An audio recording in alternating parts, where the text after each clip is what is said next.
Anak ko, Yeah? what are you doing?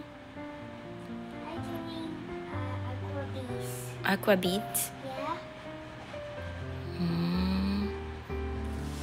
Ganito siya mga kainang kasi pinagbabawalan ko na siyang mag-cellphone.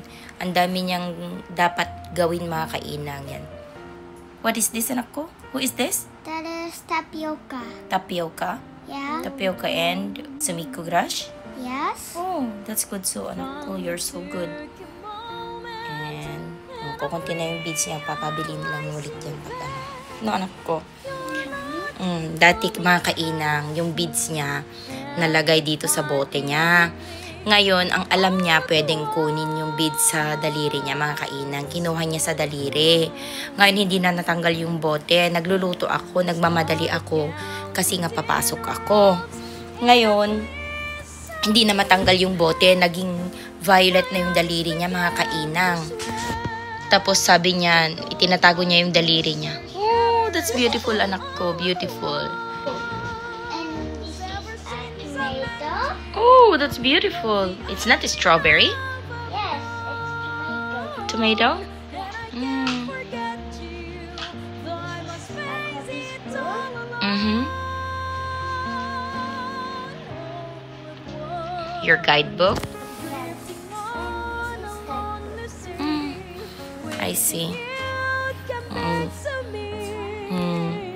Much better, anak ko, if you play that, anak ko, rather than playing your phone. Understood? Instead of playing your phone, play your Lego and then that one, okay? Love you, anak ko. Tapos nung hindi na matanggal yun mga kainang, yung daliri niya na naging violet na, pumunta sa akin na nagluluto. Sabi niya, I'm sorry, mommy. Hindi na niya matanggal yung kamay niya mga kainang, yung daliri niya. Yun, tapos nagpanik naman ako, umiiyak na siya.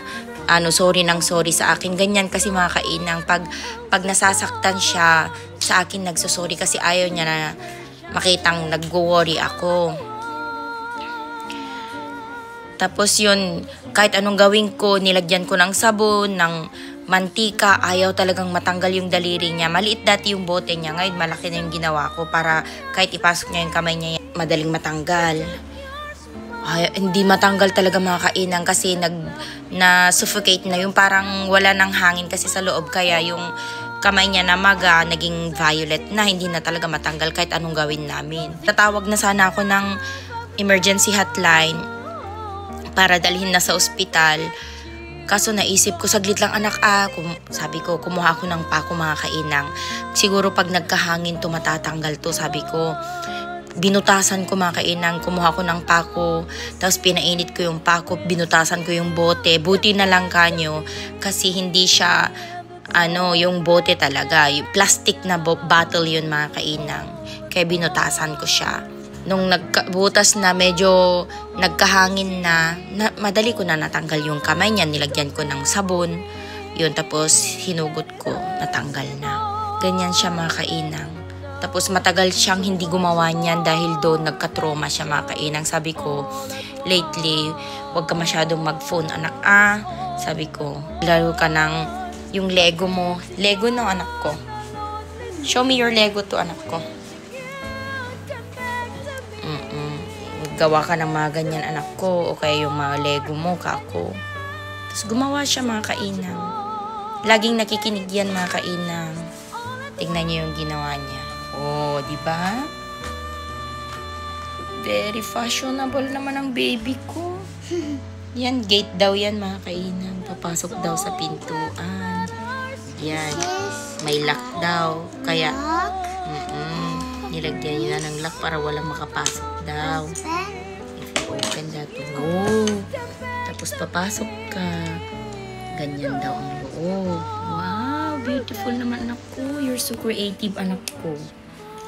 Good job anak. You're so good anak ko. Always be a good girl anak